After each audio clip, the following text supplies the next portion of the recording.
माननीय आप जुनेजा जी आप अच्छे दूसरा क्या नहीं आ गया। सुनिए माननीय अध्यक्ष क्षमा हो जाएगी।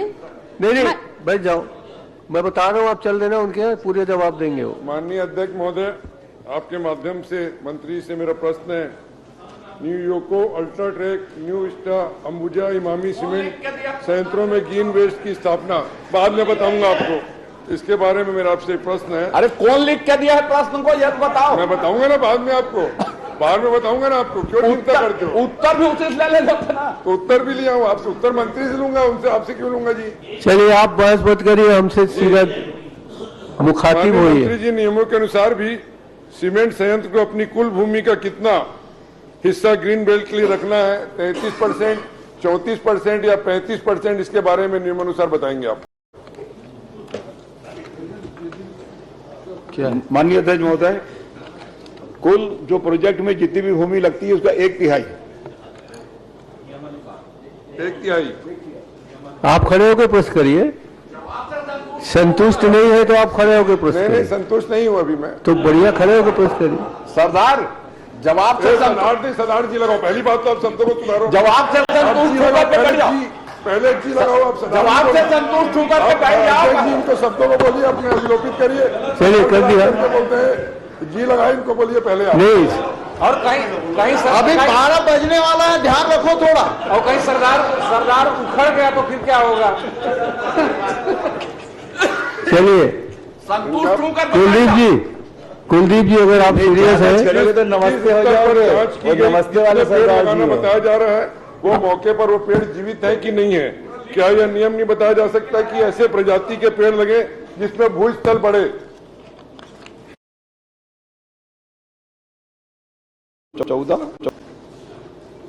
अलग अलग कंपनियों के चारों में नुओको विस्टास में 32.50, अल्ट्राटेक में 55.14 और इमामी में 45.38 और अंबुजा सीमेंट में 83.17 हेक्टेयर भूमि में वृक्षारोपण किया गया है। अब यदि पेड़ कौन कौन सा जानना चाहते हैं तो लंबी लिस्ट बता देता हूं। नहीं, ये कितने पेड़ जीवित हैं कि नहीं है, कितने पेड़ मर गए, उसके बारे में जानकारी चाहिए मेरे को। नहीं जानकारी विस्तृत है तो आप भी कक्ष में चले जाइए। वो मैं उसी का तीसरा प्रश्न है। कक्ष में चले जाइए, वो संतुष्ट कर मैं देंगे। मंत्री जी से मेरी सूचना के अनुसार जो हिस्सा आप कुछ भी उत्तर दे माननीय अकबर जी, वो लिख के लाए उसे पूछेगा। मैं उसके ये बहुत परेशान कर रहे हैं अध्यक्ष, इनको थोड़ा बताइए। बहुत आप उधर ध्यान मत दीजिए, आप मेरी तरह निगाह रख के बात बार करो। परेशान कर रहे हैं अजय चंद्राकर। आप इधर देख के बात करो ना। मैं पूछ रहा हूँ, हमारे और मंत्री जी के बीच का मामला है, जबरदस्ती के बीच में खड़ो क्यों पड़? ये बीच में ये दाल भात में मुसरचंद बन रहा है माननीय। चलिए जी प्लीज। माननीय मंत्री जी, मेरी सूचना अनुसार जो हिस्सा ग्रीन बेल्ट के लिए रखा जाना बताया जा रहा है तथा कितने पेड़ लगे होना बताए जा रहे हैं, वो वास्तव में मौके पर नहीं है। इसकी जांच विधायकों की एक समिति बनाकर, अध्यक्ष जी मेरा आपसे निवेदन है कि एक विधायकों की समिति बनाकर इसकी जांच कराई जाए, क्योंकि जो बता रहे हैं वहां पर मौके में वो चीज नहीं है मेरी जानकारी के अनुसार।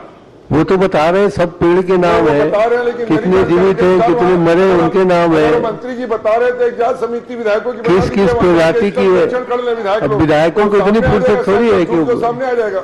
चलिए, मेरी जानकारी के अनुसार जो बताया गया वो बिल्कुल सही है। माननीय अध्यक्ष